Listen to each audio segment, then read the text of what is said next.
Hey, welcome to She Became Visible. Thanks for joining me today. This is Thanksgiving week, which means everyone's going to be extremely busy. I know you all are. Some of you are going to be busy baking bread, baking pies, looking up grandma's recipe for cranberry relish, and I'm not doing any of those things. So I have a granddaughter who is in charge, and she has given me strict instructions that I will be bringing nothing, even though it's at my house. And so I'm like, okay, all right. That sounds great to me. So that's my Thanksgiving plans. I can't wait. So I hope you will have a fabulous week this week. I hope families will be reuniting, and I hope that the Epstein files will not dominate the Thanksgiving table conversation.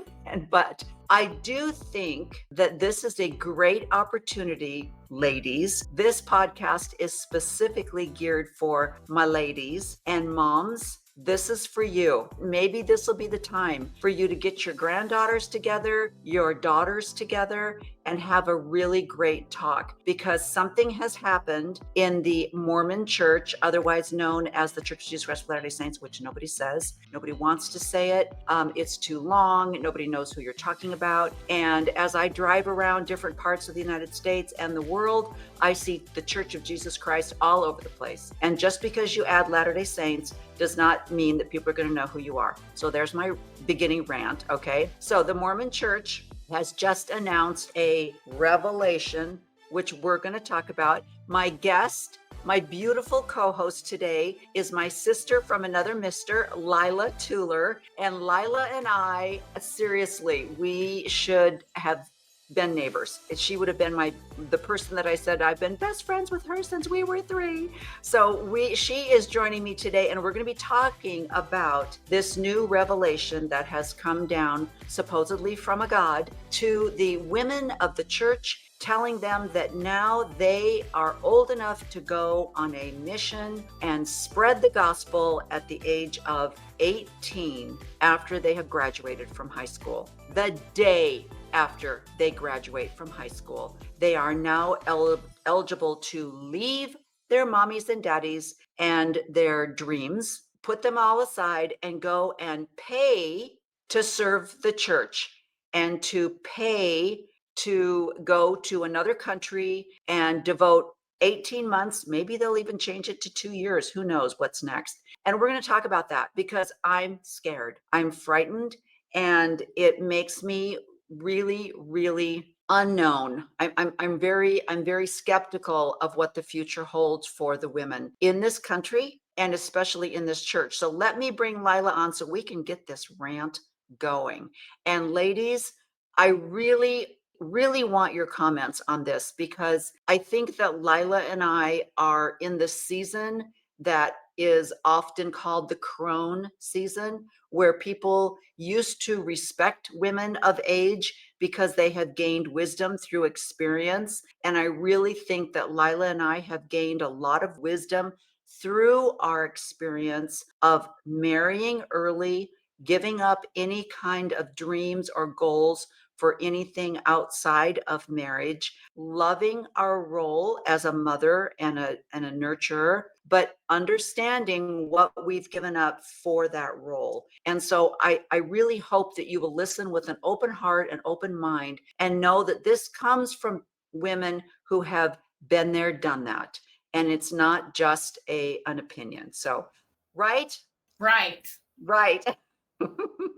Thanks for joining me today, Lila. And Happy to be here. seriously, I want you to explain, because I know you've written quite a few books, and one of the books that you've written, you really get into just how the brain works and how our emotions work. And I was telling you before I pushed record that I'm angry. I'm really angry about this new policy that's come out in the Mormon church. And I have discovered that when I get frightened, that I turn that fear into anger, even as something as simple as when my husband and I were taking our motorcycle training classes, and it was time to take the test to see if you can get your motorcycle endorsement. And I was scared to death that I wasn't going to pass this test.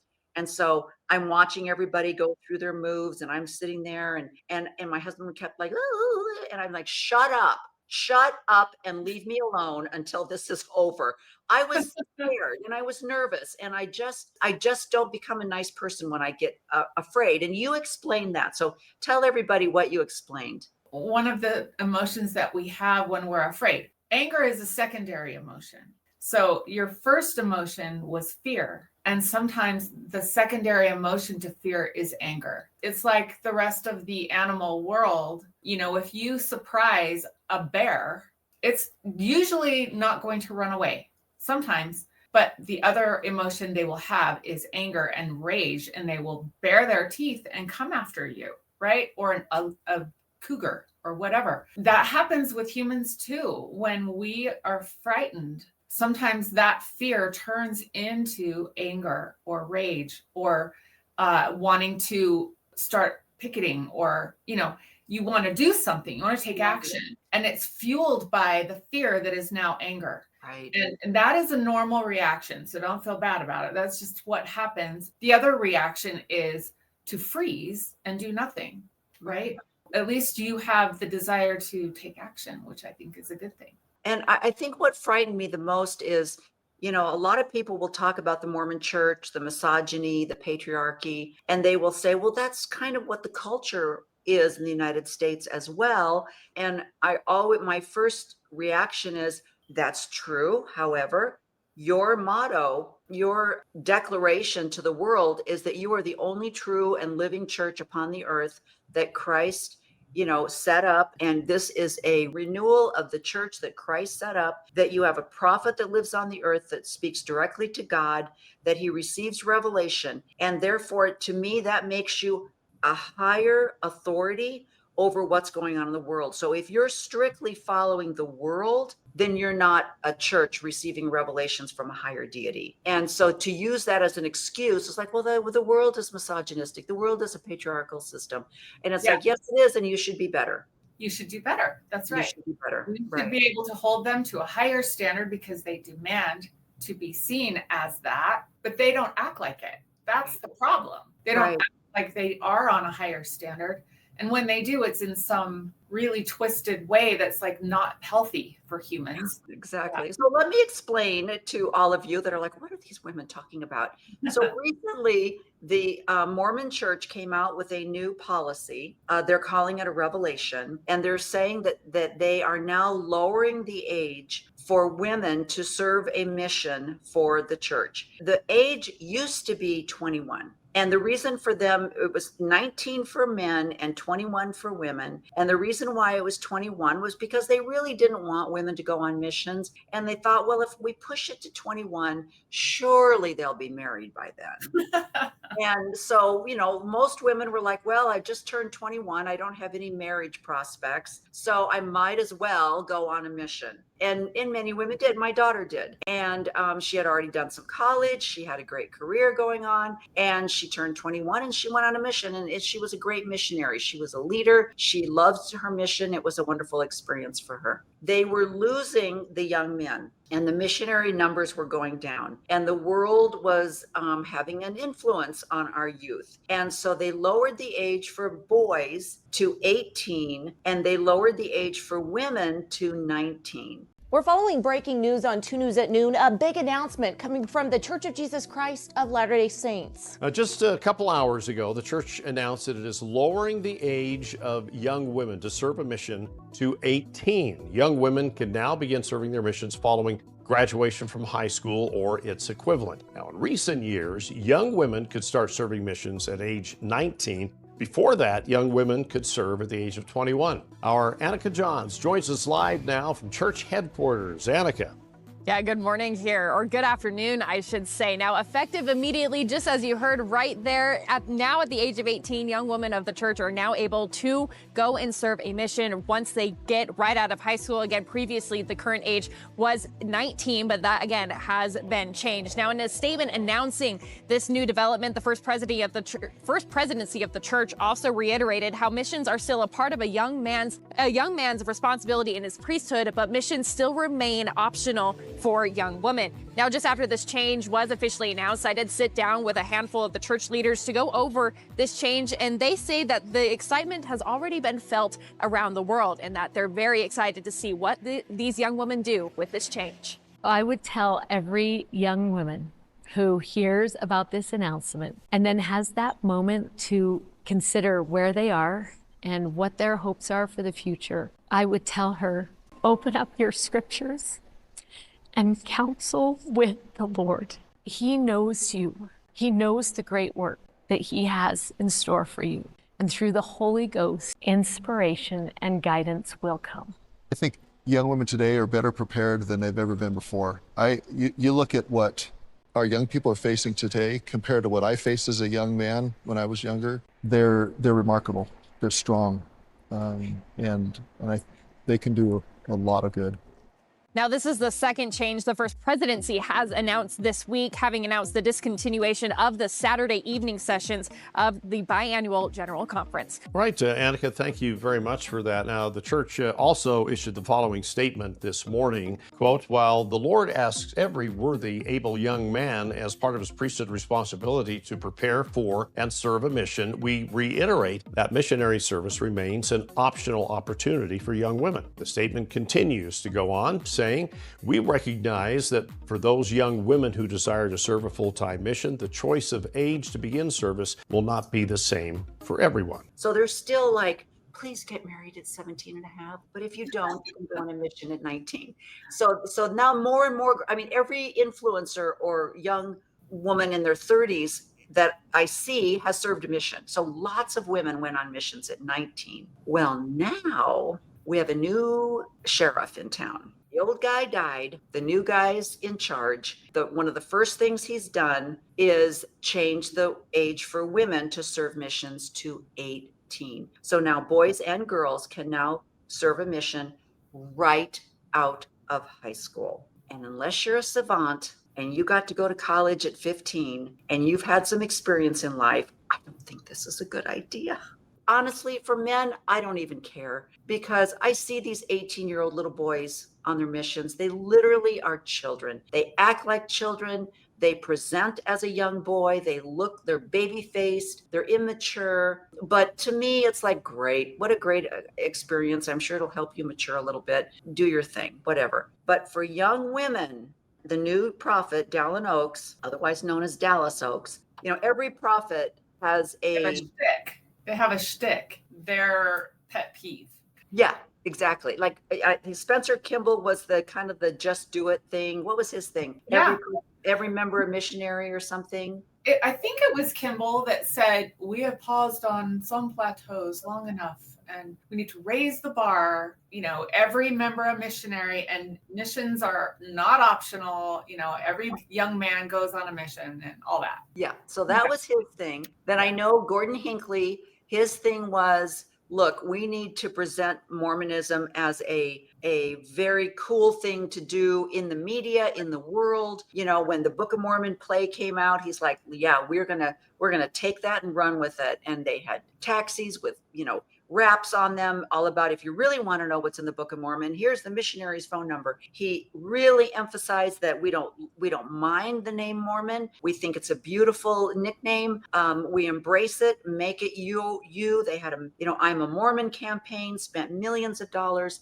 Oh, yeah. And so that was his thing. Media was Gordon D. Hinckley's thing. Become more like the world so that they'll accept us. We're not weird. We're like you. Yeah. And we're good. Like Mormon meant more good. And he just wanted to become more global. And yeah, I find what I remember the most about Monson was his talks about service and and they would the widows, serving the widows and things like that. But I think you're right. I think Monson was pretty heavily into his dementia when Russell Nelson kind of sabotaged his presidency and injected the LGBTQ ban and the baptismal thing. And so I think that he became more known for that than maybe. But now we got a new guy in charge, and his thing is family. Because, and what do you think? He is the one who supposedly kind of organized the proclamation to the world, the family proclamation. Supposedly it was done by, revelation, but it was also done by committee and yada, yada, which is all a bunch of garbage. It's all propaganda. But that's his thing. That's his thing. And he's in charge now. And I feel as though his goal is to get it canonized. Yeah. That he wants it to be put into the scriptures as Doctrine and Covenants section, whatever. And it now becomes a scripture directly from God. And so part of the effort to get that done was he talked about it in his talk and conference, which we're going to show. And it's all about family, how family is important, and the size of families are dwindling and people aren't getting married the way they should be. And then lower the age of 8 to 18 the next week is like, duh. Yeah. Plan number one. Don't get me started on this because I could go off for a minute. Well, okay, if the families are dwindling, it's because it's too damn expensive to have a large family now. Kids can't even get a house. They can't pay their bills. They need double income in order to survive. To have a huge family of 7 kids like I had, or 6 or whatever, is so expensive now. They can't do it. And a lot of kids aren't doing it. My kids, 3 is max so far in my family. And there's a reason for that. If they would stop making us pay tithing, that we'd immediately get a 10% raise. Everybody would. Church doesn't need their money. We know this, right? So stop with that. And if they go on a mission, pay them to go and pay for them. Pay their way. Stop making everyone dish out more. Like, we're constantly having to dig. Members. Exactly. I don't remember anymore, but I still, Me too. I say that all the time. I always say we, and my husband's like, you don't count anymore. Are having to dig into our pockets. I was just at the mall. I walk at the mall when it's bad weather sometimes. And they were setting up that Light the World. Oh no. Yes. Deal, where you go and you buy a goat for a family or something like that. And I thought to myself, the membership has already paid tithing and fast offerings. And now they're asking them to go even deeper and do all these charitable things where the church already has their relationships set up with these charities. They should be using the money that we have given them already and take care of these things. How much are you going to ask? Yeah. And then you wonder why people aren't getting the large families anymore. Well, it's expensive. Yeah, and you're not getting it. They're not getting it. Exactly what you said. When I bring on Dallin H and we go through his talk that he gave in General Conference in October, the references and the things that he says, it's so obvious that this 93-year-old man is so out of touch with the reality of the way the world is. And not only is he out of touch, but I'm sorry, he had 6 children. I don't remember his wife being a Supreme Court judge. I don't remember his wife getting her doctorate in anything or serving in any other capacity outside of the church. Because I don't even know her name. What is her name? I don't even know. I think I got it somewhere. His wife didn't get any sort of recognition for the work that she did raising those kids. No. And basically by herself, because he was out. To stand up and say, sacrifice and service. It's like, you didn't sacrifice a damn thing. You didn't give up one damn thing to be the person that you are and to have the credentials that you have. It took a support system behind you, but it did not stop you from doing anything. So shut up. So let's bring this on. I want to start out by, this is an interview with Emily Bell Freeman, who I believe is she is the Young Women's President, the General Young Women's President, I believe. I could be wrong. And so she was interviewed when the news, broke. And this is her reaction. So let me bring this on. Will you just say and spell your name so we just have it accurate? Yes, Emily Bell Freeman, EMILYBELLEFREEMAN. Okay, perfect. All right, so kind of give me a quick overview of what we're doing here today. What exciting announcement was just made? So this is such a fun day for the young women of the Church of Jesus Christ of Latter-day Saints, because they now have the opportunity to begin to think about serving a mission at the age of 18 after they've graduated from high school. And I just can't even imagine the conversations taking place in seminary classrooms today. Wow. And for you personally, obviously, you get to interact with these young women constantly. How is your heart doing at this moment? Like, this is a really big deal for these young women. Yes, it really is. And I'll tell you, as soon as they said the announcement was live at 10 o'clock, I just choked up and started tearing up a little bit. And then that's when the first seminary video came. And I said, tell me what is happening there. And they wrote back, they're just crying.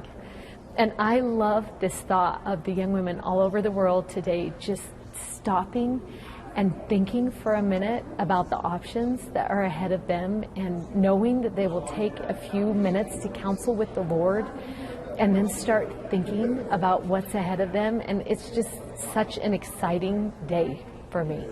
Why is this such a big deal? I feel like you can look at it almost and be like, oh, it's just, decreasing it just, when they're 18, and it's maybe not that big of a deal, but it really is. And why is that? So I think a couple of reasons.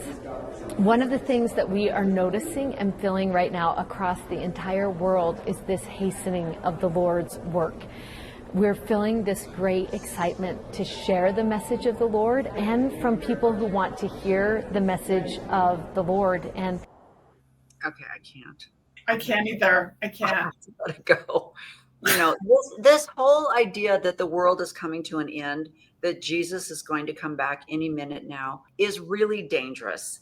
And I know that we've talked about it with our friends and stuff, but when you've got people like Lori Daybell, Chad Daybell, and all of this, prepper mentality, where they are stacking guns and they are stacking food and they are filled with fear. Talk about fear causing anger. They are filled with fear. Fear is going to cause the anger that's going to cause the accidental shooting of a neighbor. And it's all based on this idea that the world is getting so bad that we are all going to have to hide in our bunkers because it's coming to an end. And for her to emphasize that is also frightening. Like, where does this end? If the world is coming to an end and girls have to go on missions now at 18, maybe next year they should get married at 17 because the world is coming to an end, right? Oh, but they have to have that missionary force. So there's so many problems with this, right? First of all, her hairstyle should be banned. Oh, my God.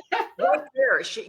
I'm sorry, we're going to have to release you, because if you don't even know how to do your hair, you should not be the General Young Women's president. Okay. That's a bad influence. That's terrible. Okay. I know. I know that. I shouldn't have said that. Anyway, the second thing that I see is, the reason why they separated the women, one of the reasons, the women from the men in age, was because they didn't want little girls and little boys hooking up in the mission field. Yes. You put 18-year-old girls with 18-year-old boys for 2 years in the mission field, and there's going to be problems. That's going to ramp up. I don't think they're really thinking about that. Maybe they are, and they're thinking, well, we'll deal with it, one case at a time. The second thing is, as we've talked about before, Renee, on the side, and I'm not trying to hijack that, where is the education going to fit here? Because I feel like they're hijacking women once again from getting an education. Just a new way this time. Just a new way. I also feel like they're afraid. Their numbers are dwindling. The only place they're getting baptisms is in Africa.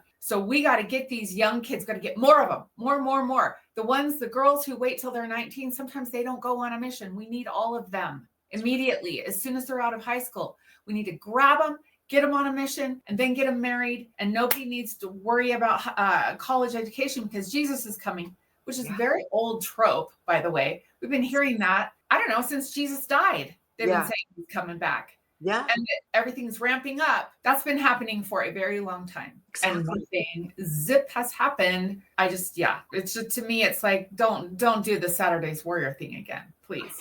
Well, and I think that's really a good point, because it almost makes you wonder, are the number of young men going on missions, is that number dropping? I don't know, because statistically, they're showing that young men are becoming more religious than they have been in the past. Primarily, I think because there's this toxic masculinity that's being reinforced by the evangelical world, as far as, you're the man of the house, get a good woman that'll shut up and cook you a casserole. And the young men are embracing that. But so there's a statistic that shows that, men are becoming more religious, which has never been statistic usually it's been the women that have. Yeah. And how many stories have you heard? My mother used to take us to church. My dad wasn't a member, or, my dad worked every Sunday and it was my mom that did that. And that's always been the statistic. But so that's changing, and more women are actually leaving religion than has ever been before. Yeah, it's kind of swapped, right?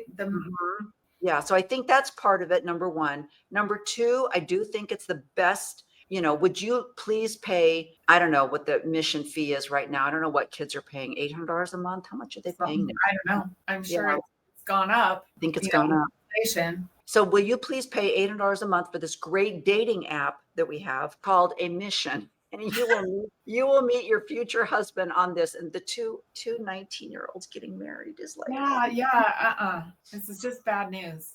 Oh, They're going to have problems. My father was a mission president twice, and I was involved in both of those. Like, I was living in the home when he was doing that. And one of their problems was that even with the women being 21, they'd still, people were getting together and having little liaisons and talking about getting married as soon as they got home and that kind of thing. I just would imagine that's going to get worse. Yeah, that's really true. And how many people have you heard on podcasts in the LDS world that have said, I met my wife on my mission? Yeah. And so I don't know whether, trying to think of like Colby, I think Colby met his wife on his mission. Yeah. And I don't know if I think he might be young enough to have the 19-year-old age. So he's 18. Yeah. But so he's young, but I don't know if he's that young. But so he would have gone at 18. She would have gone at 19. But then he would have been like 20 by the time she came on. I don't know. So, but yeah, you've always got that. You've always got that. Yeah. So it is going to be a huge problem. There's lots of studies out there that show that women mature faster than men. So you've got, are they mature enough to go on a mission at 18? They could go at 16. Yeah. Yes, they are. Women are mature enough to do that. But these little boys are not. Their brains are not fully formed whatsoever. And their hormones are raging at 18. And I know they're thinking, well, get them on a mission, because the chances are they won't be doing those things while they're on their mission, right? Well, if there's 18-year-old girls there, I don't know.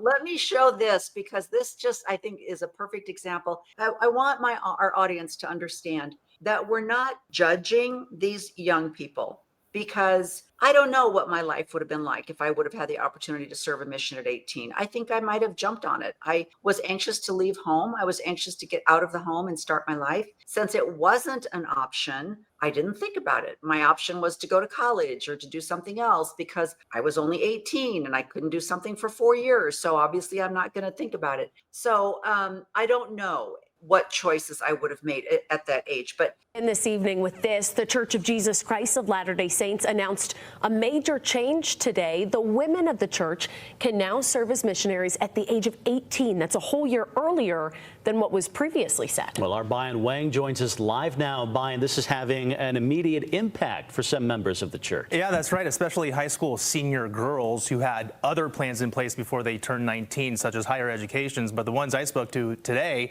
said their plans are already changing. Okay, can I just say, how young is this little girl? She looks really young, and she also looks, I don't know. She looks very naive and sweet, and I mean, that's a lot of judgment I'm making on just this one image. Innocent. She's just innocent and excited to serve God and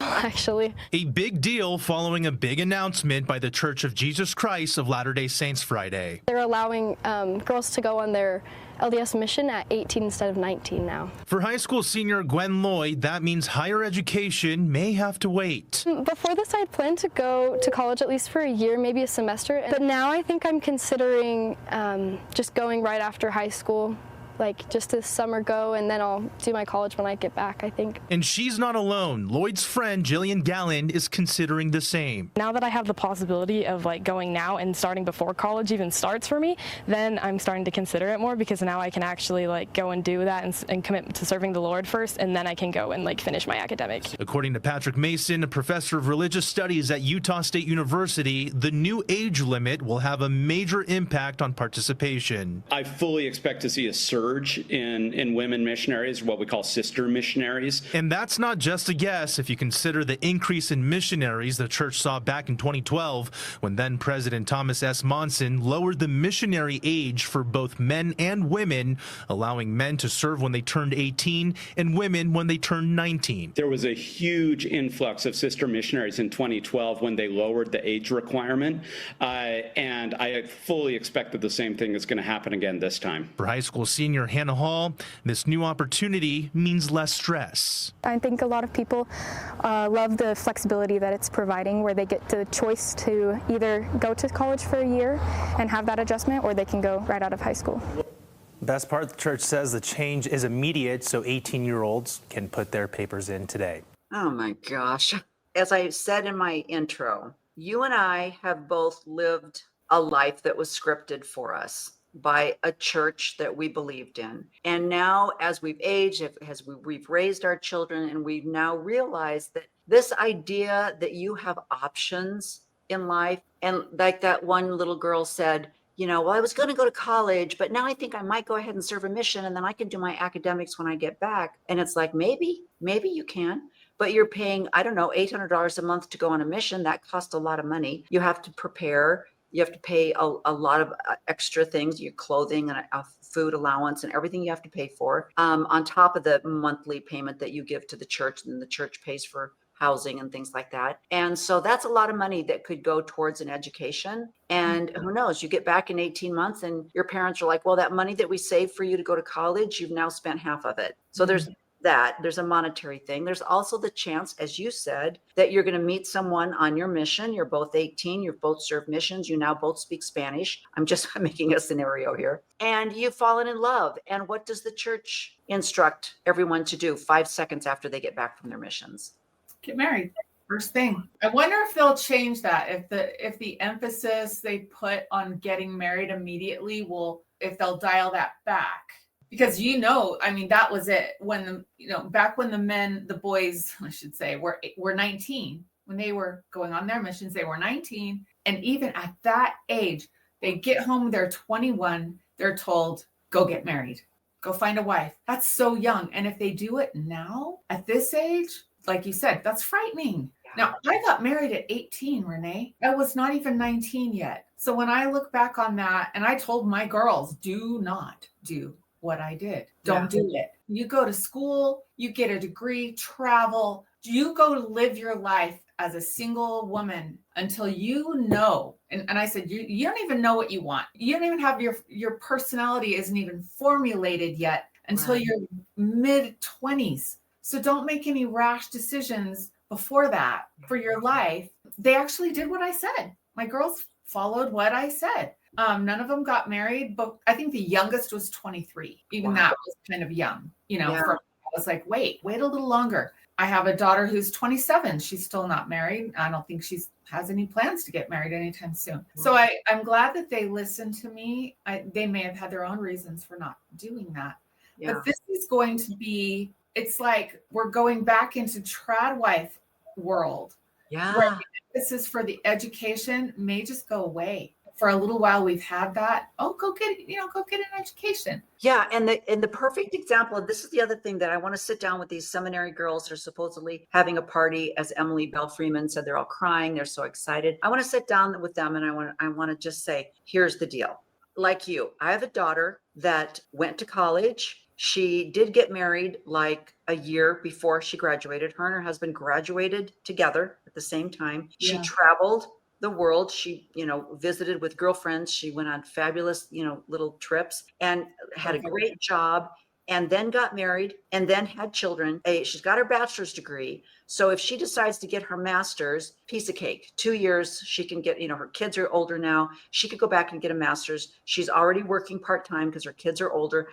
Everything is falling in line. So my other daughter got married young, never completed her college. Husband was killed in a car accident. She's now a widow. She now has no job experience. She has no education, and she's found a really good job with really good people. But the difference between how one daughter was prepped for life and how the other daughter was prepped for life, and in my naivety, which I had as an active member of the church, I didn't see either one of them.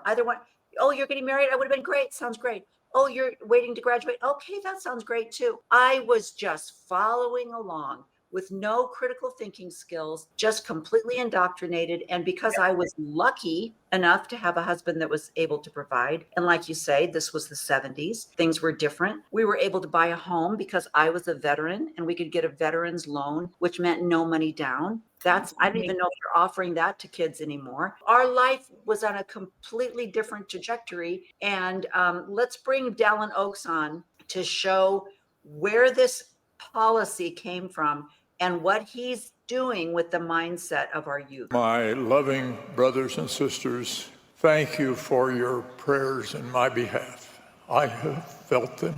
The doctrine of the Church of Jesus Christ of Latter-day Saints centers on the family. Essential to our doctrine on the family is the temple. The ordinances received there enable us to return as eternal families to the presence of our Heavenly Father. But most of the times, the first thing that these missionaries do is go to the temple. And as Dallin H has just explained, in the Mormon church, they believe that unless you are married in the temple, you will not be a family together in heaven. And so you have to get married in the temple. And in order to get married in the temple, you have to pay 10% of your income. In the temple, you are given an underclothing that you will wear now day and night for the rest of your life. So an 18-year-old little girl is going to put on a slip or a sheath or what looks like a chemise with boxer shorts for the rest of her life. She's never been married. She's never had sex. And she's covering her body underneath a bra and panties. At 18 years old, her sexuality is being stripped from her right there. So that's the first thing. Go ahead. You made that comment in a thread. I think you said the Mormon burqa. That's pretty much what that is. Yeah, it really is. It's the covering up of your body before you've even had a chance for even your husband to see you for the first time. Let's say you do save your body. You don't have sex before marriage. You've never had any kind of sexual encounter. So your first encounter with your husband is removing your dress, and he sees a slip covered by an ugly white bra and granny panties, because why bother with anything else, right? And then so you take off another layer, and then you finally take off another layer. And suddenly you're supposed to flip a switch and become a sex goddess. Yeah. And allow someone to touch your body. That's just something that should automatically be able to be on and off. For women, it doesn't work that way. I mean, we could go down that rabbit hole of who designed the garment in the beginning, because it certainly wasn't a woman. No, it certainly didn't work for a woman's body. Yeah. Men don't care. They wear undershirts anyway and boxer shorts, but we don't.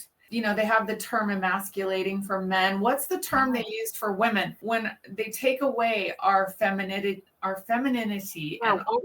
sexuality, and they make us wear these hideous undergarments that doesn't work with our fashion. It doesn't work with our body chemistry. It's terrible. And they've changed the sleeve. Thank goodness. Yeah. But too late for us, Renee. Exactly. And then the other thing is when he talks about going to the temple and taking covenants. The last time I went to the temple was early 2019. And they had just made some changes in the temple ceremony. And I went back. I thought, okay, I'll give it one more chance. And I went back to see what the changes were. And the changes had gone from Eve being the evil person that ate the apple to her and Adam weaving baskets with palm leaves in Kansas.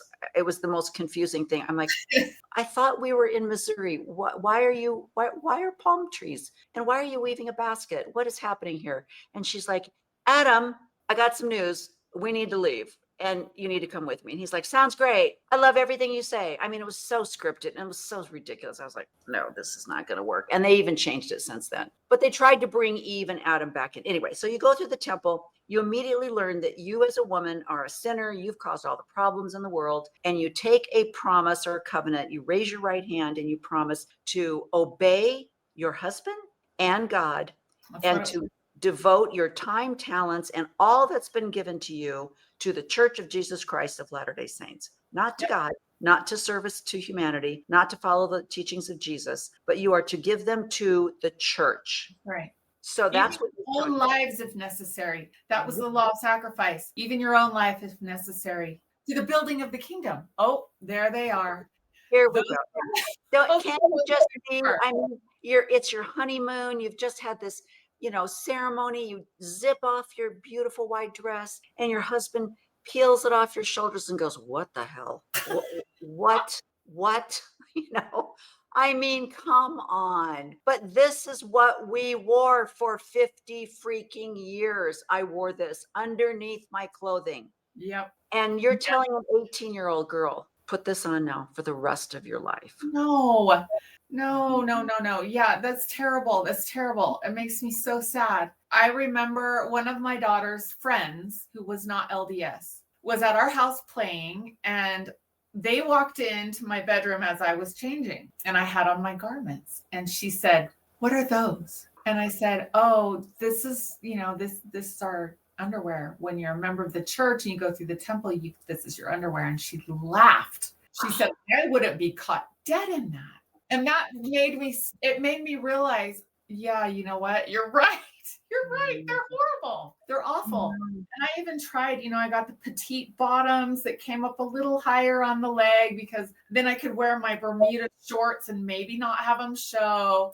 We'd buy the top small too, so we could pull them down a little bit in the front, and just all the mind games we played to try to be obedient and yet still maintain some dignity and some sexuality. And it's so culty, Renee. It really is. And the thing is, they're taught, these young kids are indoctrinated, and it's a little bit better now because the internet has taken over. They used to hide the garments, and nobody saw that. You couldn't even see them until you were actually in the temple. And so it was like okay, you can open up the package now, and you open them up, and now at least you can see them online. Obviously, it's like, okay, so now, like you say, they've come up with the sleeveless. So okay, take some scissors and just cut that little piece off right there. And that little piece off right there. That's the only difference they've made. So it's still a band that's about 3 inches wide. It really is. And you can't wear a tank top with it. Yeah.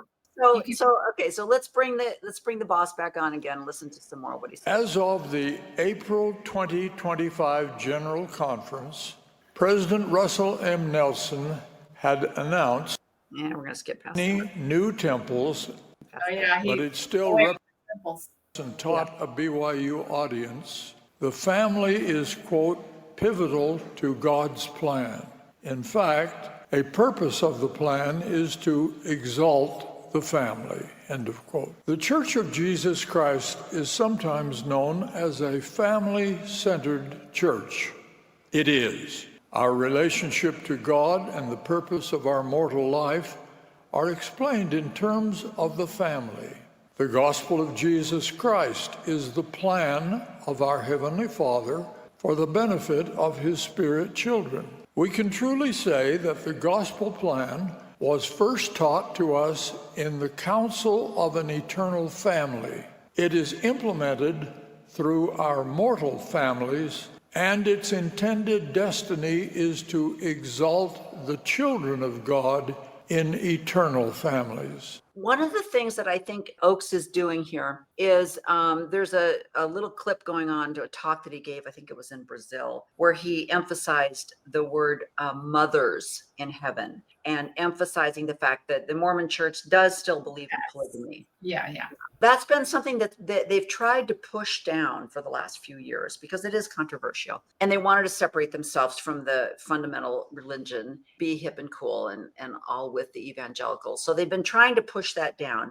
But Oakes, being 93 years old, and this is the church that he, has been in for all this time, he's bringing it back. And he's talking about the premortal life with multiple mothers, with spirit babies, and that the only purpose is you will be a god, you will have multiple wives. Those multiple spirit wives will produce spirit babies, which must have a mortal body to come into. Therefore, as members of the church, you must have babies so that those spirit babies can come and take on the mortal baby. Now, that's a concept that, again, has been, I haven't heard anybody talk about that in years. Sure. But he's bringing it back because that's the truth of what the church really teaches. I never forgot that. I always knew that. It was something that, maybe I heard family members talking about that as I was younger, but I knew that there were more than one mother in heaven. There was many. And that's why we have different races and all these kinds of things. I mean, that's how they were explaining it. How could one woman populate and, have all those spirit babies, whatever. And so, I knew it, but it was never spoken over the pulpit. They never used mothers in heaven. That was never said. So just having him say it so casually, I think caught a lot of us off guard. It was like, whoa, really? You're saying that thing, that quiet thing, you're saying it out loud. Out loud, yeah. Yeah. So, I mean, you kind of know that's true, especially because he's married to 2 women. Yes. Eternally. Yes. Only one is alive now. And okay, but he's sealed to 2 women. And so was Nelson before him. And we all know this. And they're fully expecting to have both of these women for eternity.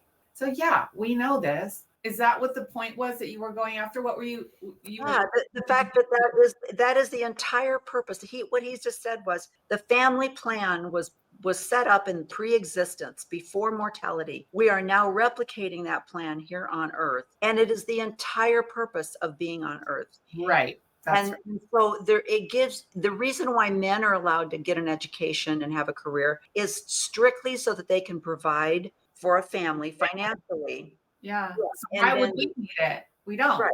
So they're supposed to be worshiped and adored because, oh, you're such a good provider. Your hard work and the fact that you're never home, you don't do a damn thing is because you're such a good provider, and then the woman is to just do nothing but raise babies that need bodies to come into. And that was, like you say, that's the Saturday's Warrior story that we were all taught in the 70s. Yeah. So he's re-emphasizing this is his new thing. Despite that doctrinal context, there is opposition. In the United States, we are suffering from a deterioration in marriage and childbearing. For nearly 100 years, the proportion of households headed by married couples has declined, and so has the birth rate. The marriages and birth rates of our church members are much more positive, but they have also declined significantly. It is vital that Latter-day Saints do not lose their understanding of the purpose of marriage and the value of children. That is the future for which we strive. Exaltation is a family affair, President Nelson has taught us. So in order to be exalted into the highest level of heaven, you must have a family. You must be married. You must have children. And for people like his second wife and Nelson's second wife, who have never had children, they're promised that they will have children in the next life. I mean, the idea that our spirits will be having intercourse in the next life. And pregnancy, is it 9 months, or in the spirit world, is it just, like 30 days? I was told by my father that it's like having a glass of water. It's like, he said it's nothing. The childbirth or spirit birth is painless and easy to pop out. And I was like, how do you know this? How do you know that? Where are you getting this information? Yes. Oh my gosh, I didn't read that in the Doctrine and Covenants. No, I'm sure it was his own little theory, but come on. I mean, all you have to do is scratch just a little bit beneath the surface, this facade, this story, this whole thing, and it falls apart, Renee, because none of them have ever been to the other side and come back to tell us a story. Where are they getting this information? This is just all that was made up. That it's all coming from God. But we know that if that's what they're getting, if they're really getting information from Heavenly Father, why have they made so many mistakes? That they go back and change. Right. Why was there the blacks not having the priesthood for 200 years? Why, it's like, no, I'm sorry, that falls apart too. You're not getting information from anywhere. Because I was raised in a family that we did believe in ghosts. We did believe in a heaven and a hell and Jesus. But I mean, like I said, primarily I was Methodist until my family joined the church and I was 12. But so I had this base, right? And ghosts and all that kind of stuff were very believable. So it's like an angel appeared to this man and we're like, yeah, he did. Yeah. Amazing. So if you have a faith that believes in angels in general, you're going to go along with all this. But the pre-existing life was not a part of my teachings, but I went along with it. I'm like, that sounds that makes sense. Well, and you know why it makes sense? Because we're white and we were born in America. Privileged are we? Of course, we were valiant spirits in the pre-existence. Right. No, it works real well for the straight white American. Yeah. Who's used to patriarchy, by the way. Part of the way that our government functions, it's the way our neighborhoods and everything. Okay, more of that. I get How it. are you teaching that in Africa? I'm curious about that. I'd love to know how, so you were so righteous that you were born in Zimbabwe. Your only job is because we just got back from South Africa. The only job that they have in Zimbabwe is tourism. That's all they have. So these beautiful people working in the hotel that we were staying in, that's like a privileged job. The other people that we saw on the street were carrying wood. I mean, it was piles of plastic trash everywhere. And a mother sitting on the street with the little boy. She was there the whole day begging for money. How do you explain to them, oh yeah, there was a pre-existence. You chose to come to earth and ta-da. You chose this. You chose these trials. Yeah. You chose to be born where you are. That was all part of, that's some BS that people have fed us to make excuses for why it's not fair. You chose it. You accepted it. You knew that you needed these trials to get back to Heavenly Father. So you bought in, you signed up. That is a farce. That is not I wonder if they are changing the story. It used to be that if you were born into a body that was disabled or crippled, as they used to say, that was because you weren't valiant enough. Yes. And then they changed it to be like, no. What it really means is that you were so valiant. So is that what they're doing with this now in Africa? They're going, no. What this means is you were so special that you needed this trial because your body. Well, do you know that the Book of Mormon is not the same Book of Mormon that they're giving out in Africa? Did you know that it's redacted? Yes. They've taken out all of the racist stuff and they give them a redacted version. When they find out what it has been a scam that they have just signed on for, I would be furious. Even if the law, it's changed now. Now we have all the same blessings, right? But if a prophet of God, right, said that they were less than human, if they ever mixed their seed with a white person, they should be killed on the spot. All the things that Brigham Young said. Yeah. We still revere Brigham Young. He's got a university named after him. He has cities named after him. That evil man said the most horrific things about Black people. And once they find out, you're going to feel so duped. I mean, it's a matter of time. It's a matter of time for them. They're going to. The church has paid for their education, paid for them to go on missions, paid for all the stuff they don't do for the kids in Utah or in America. So they feel entitled and in debt to become members. Let's go on with this guy. Only through the saving ordinances of the gospel of Jesus Christ can families be exalted. So only if you go to the temple and receive the saving ordinances can you go to heaven. That's what we teach.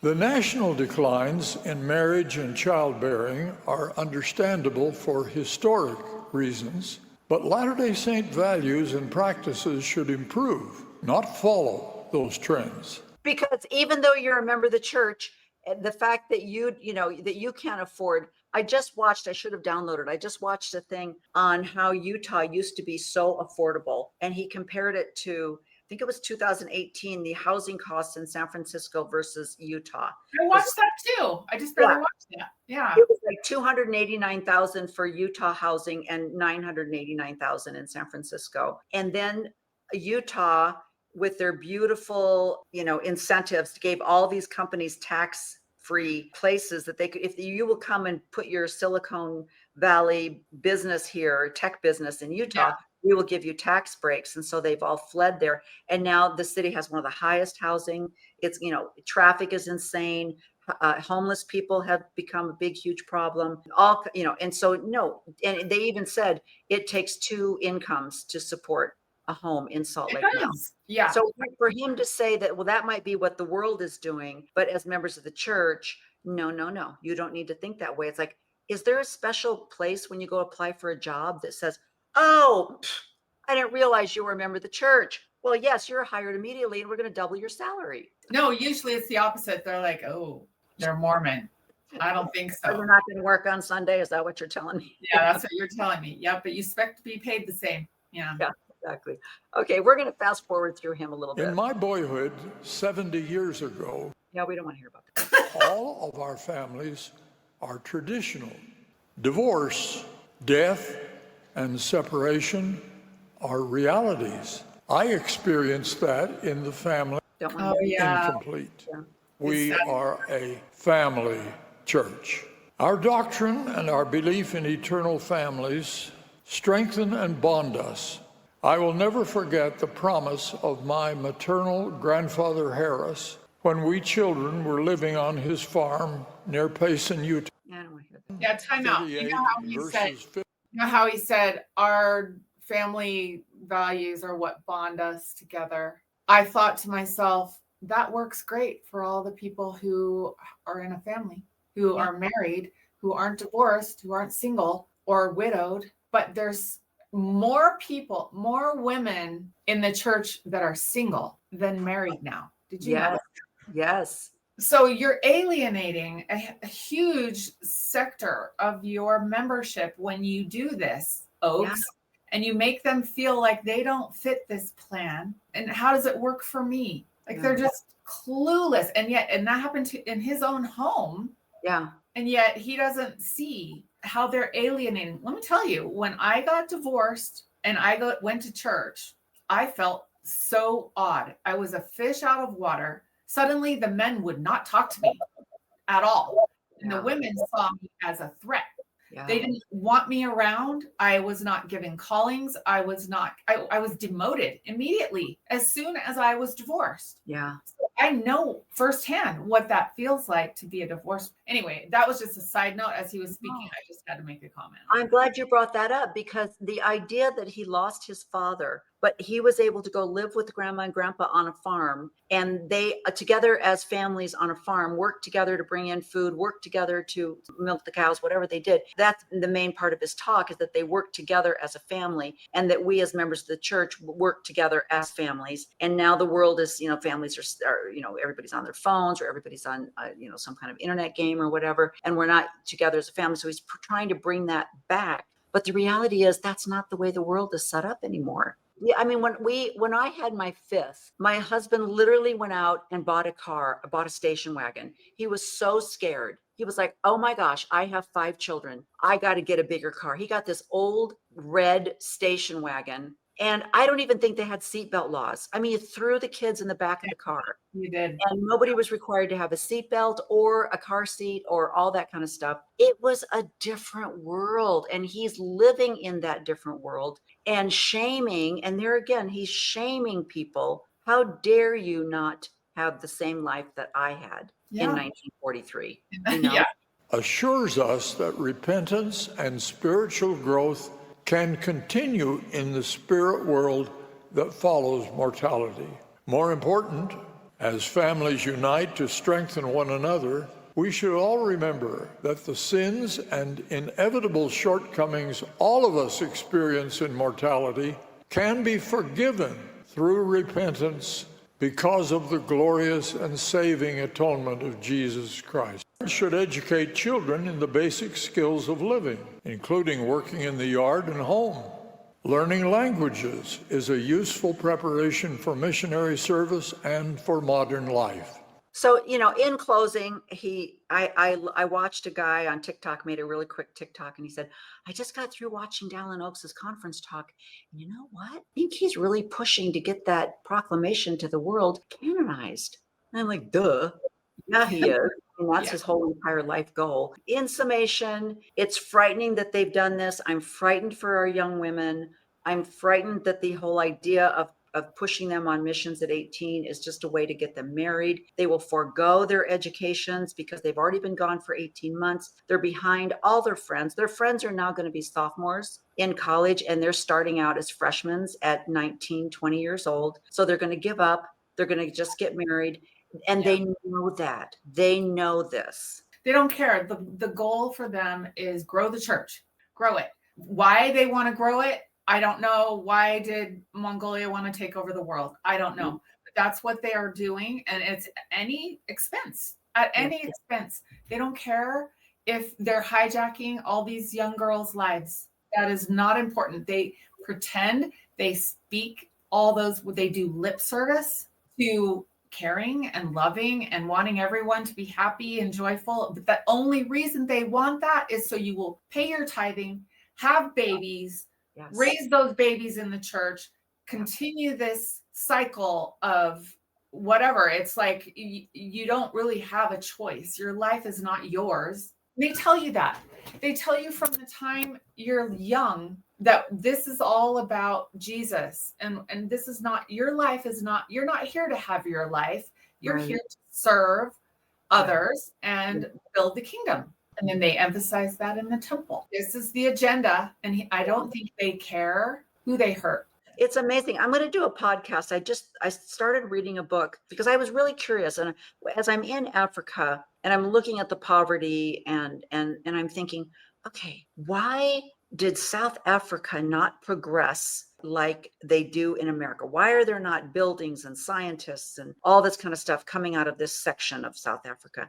And so this book explains how the written word, if you are living with an oral society where everything is just transported through stories and nothing is written down, everything that has given Europeans their advantage is because they had a written language that could then be read by other people, and then other people could take the words of someone else and then they could embellish those words and progress on those. And it was so interesting. And I thought, oh my gosh. And the other thing they said was, because a lot of these, including the indigenous people in this country, were tribal. So each tribe had their own stories, and what it takes to grow into a huge empire is a central government. You have to have a central government that all of the tribes have to obey. So anyway, as I'm reading this, I'm thinking, that's the church. That's the difference between the Methodist church on this corner, the Presbyterian church there. Those are tribes. But the Mormon church has the central government and the written word that brings everyone together as an empire. And that's why the church has grown. It's not because it's the true church. It's because it's been set up as an empirical government and corporation. Remember when they correlated everything and they got all the scriptures together and like cross-referenced them all so that, if you're reading the Bible, you can see what the Book of Mormon says on this topic or whatever, and it correlated all of our manuals and everything. So we were all teaching the same lesson on the same Sunday every month, every week. That is what you're talking about, the centralized, yes. And I believe you're right, because if you don't do that, you have factions over here preaching some false doctrine and factions over here doing the same thing. And you don't have this collective growth together. Whoever did that, I think it was Packer. I think it was back with that group. It was Boyd K. Packer and McConkie and all of those. They got together and formulated the correlation. Yeah, the correlation. Yeah, you're absolutely right. And that's what it takes to have a group of people. And if you add on top of that a commandment that you will give the government corporation 10% of your income, then your base is already set up. I mean, I always say that. I always say, we moved to Arizona. I tried to keep our family foundation going, but it was like starting over again. If I could have commanded everyone that lives in this neighborhood to give me 10% of their income, what I could have done with this foundation is amazing. My nonprofit could have served so many people if the people were commanded to give me their money. Commanded and take a vow bow Yeah. your head and say yes with your arm to the square. I mean, they figured out a way to get a lot of compliance and to shut down people's autonomy to a massive effect. Like the whole church are a bunch of puppets.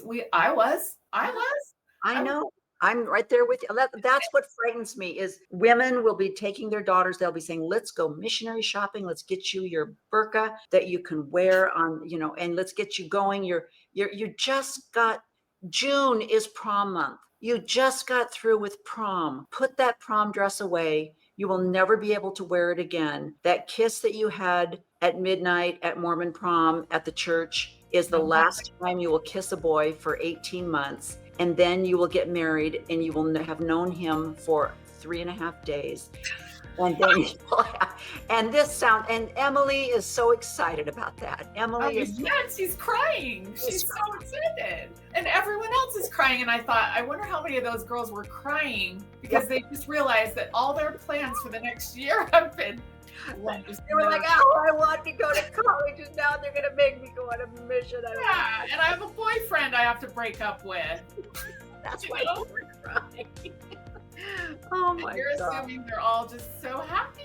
Lila, thank you. I feel so much better now. It's just, this is what girlfriends are for. We just need to rant and get it off our chest. That's right. Seriously, if this message hits a mother, please protect your daughter. Please do what Lila did. Take her aside and say, that's great, but you, my dear, have just been accepted to the University of Michigan, and that's where you're going. We will talk about this when you graduate from college. You can go on a mission when you graduate from college, believe it or not. Whatever happened to, it's not really girls' job to be missionaries, that's for the men, These little boys running around at 18 don't know what the crap they're doing. They're just, they're hitting each other and they're puppy wrestling.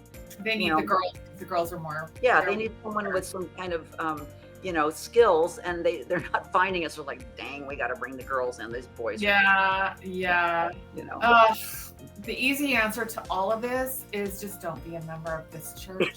Sounds like your problems right there. It's true. Yeah. You can decide how many children you want. You can decide when you want to go to college. You can decide who you want to marry and when. And you buy can your own underwear. Yeah. Wear whatever underwear you want and whatever dress you want, and get a tattoo. For a reminder, if you were thinking of joining the church, I just wanted to just a reminder. Yeah, they just need to talk to us first before being baptized. That's right. We'll help them. DM me. I'll send you some more information if you're thinking about it. There you go. All right. Well, thank you for joining me this morning. It's been so fun. I felt so much better. Thanks for having me. All right. Love you. Bye. Love you too.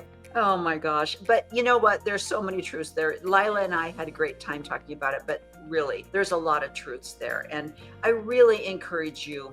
I know there's a sheep mentality here. Everybody's girlfriends are going to start going and they're all going to get together at a slumber party and they're all going to put in their papers at the same time. And they just think this is just what the Lord wants from them. And I just want to say, girls, there's only so much. You're only going to be 20 once. You're only going to be 23 once. Your college is an experience that I was not able to take, and I envy my girls and my boys and the friends that they made in college that they still have 20 years later. They still have these great friends, and it's just an experience that you can only enjoy when you're 20. There's just things you should do when you're 20. There's things you should do when you're 30 and 40 and 50 and 60 and 70.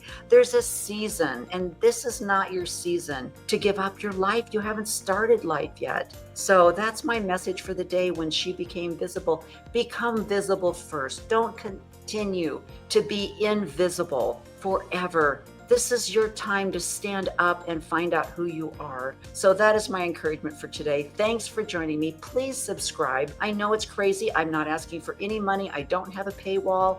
I literally just want you to subscribe to my channel. If I am talking about something that you enjoy, love it, watch it, share it.